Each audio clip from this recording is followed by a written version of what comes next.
even. Da Silva maintains a narrow lead with about 51% of the valid votes and Bolsonaro 49%, a difference that is equal to the margin of error. But analysts say the election could go either way.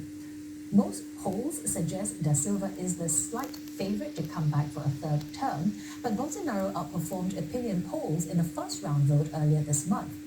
The vote has many Brazilians worried since the country's future will be determined by two candidates offering starkly different visions. Isso me preocupa, realmente me preocupa, né? Eu não tenho mais idade para viver grandes emoções. Eu quero viver pouco de paz, né? Daqui para frente. A gente já conviveu com ele mais de 14 anos, sabemos o que acontece. Tem muita gente que ama, insiste em continuar nisso. Então a minha esperança é que as pessoas tenham consciência amanhã, porque tem uma decisão muito grande com relação ao país.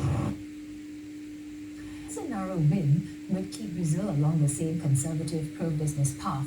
He rejected lockdowns and mask mandates during the pandemic, in which nearly 700,000 Brazilians have died, and also severely eliminated environmental protections in the Amazon.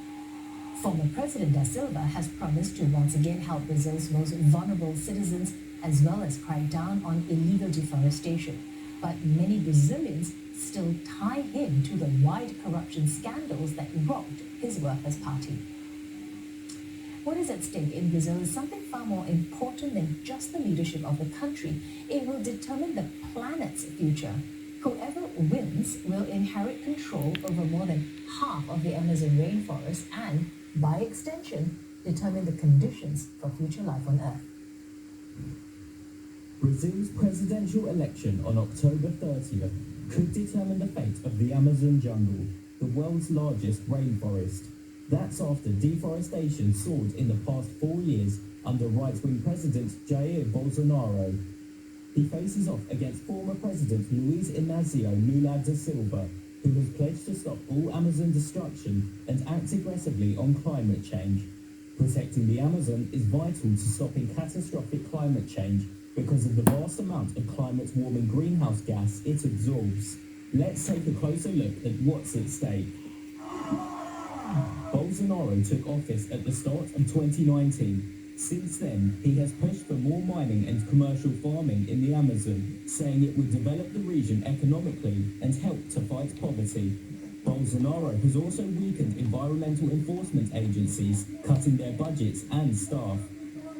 Agora alguns falam, tem que combater mais. Você sabe o tamanho da Amazônia? Quantos países da Europa cabem dentro da Amazônia? Environmentalists say his public criticism of conservation efforts has emboldened illegal loggers, land grabbers. Estabelecer uma verdadeira parceria com o crime. 2021, destruction in the Amazon rainforest hit the highest level since 2006. That's according to the government space research agency, INPE. An area of forest larger than the US state of Maryland was destroyed during the first 3 years of Bolsonaro's presidency.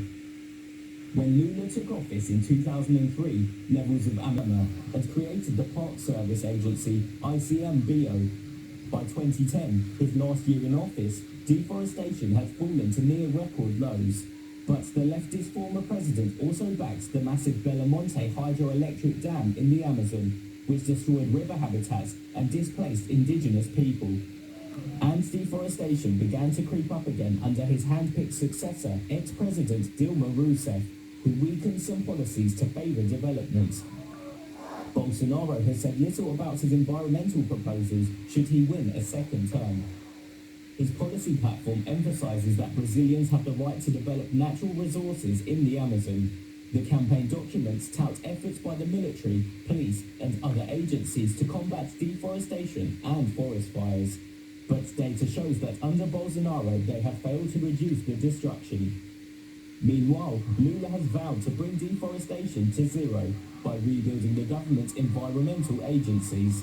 He has committed to the principles of climate justice, saying that the environment can only be protected by increasing economic opportunities to reduce hunger and poverty. Nós não precisamos derrubar uma única área para plantar mais soja. By indigenous after promising to empower them to protect their lands from environmental destruction. But with Brazil's government facing a budget crunch, it's out. Singapore is using mangrove forests to